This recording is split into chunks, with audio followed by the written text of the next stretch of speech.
contest and for inviting me here. Thank you so much. And also, I would love to thank my mom for being the most supportive person of me, and my dad for showing me that with strength I can do anything. Thank you.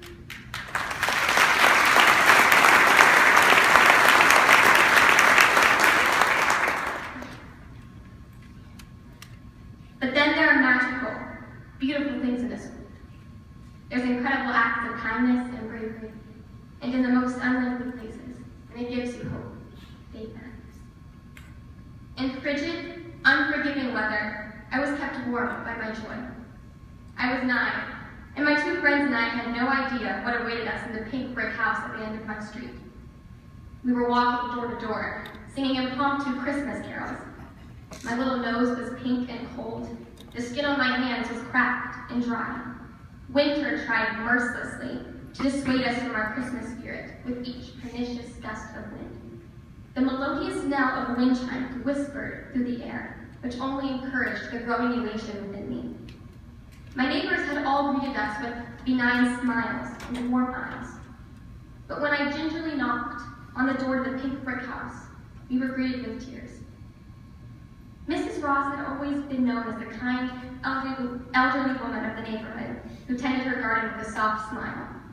Her idyllic garden birthed elegant flowers at springtime, and a stone fountain loomed over it like a vigilant guard. I'd always been afraid of her husband. He had no legs. He lost them to cancer, so he had to be wheeled around by Mrs. Ross. I'd only seen them together a few times. Her hand had rested peacefully on his shoulder, and his aged skin had crinkled with that caring smile. Love had radiated from them both. It was the love that was patient and kind, the type of love every little girl hopes to find in life. Mrs. Ross smiled at us through her tears. We asked her if we could sing a Christmas carol. She contemplated this for a moment before responding. "Why don't you sing it for my husband too? Follow me," she announced.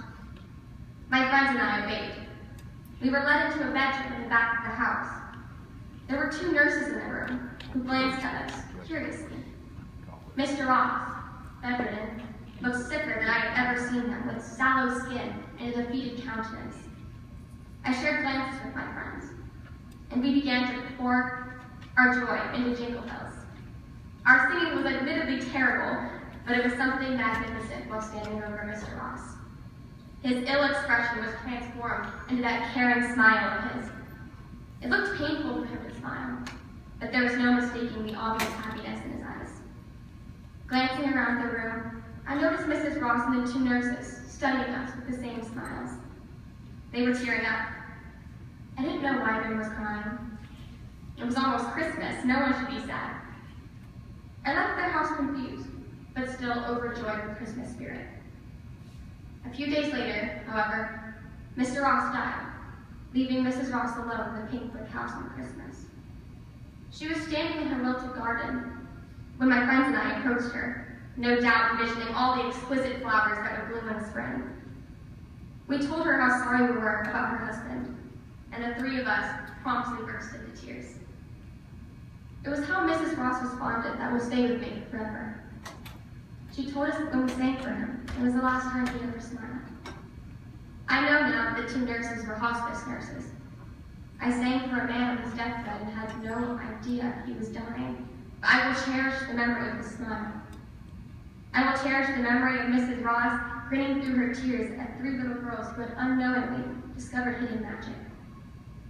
Magic isn't an illusion, just like beauty isn't an appearance. Magic is when a child sings in the face of death and a man smiles despite pain. Magic is in the bravery and kindness found in the most unlikely places, like a hospital bed. There is nothing more beautiful than the hope obtained from something so small that came straight from the joy within the human soul. Thank you.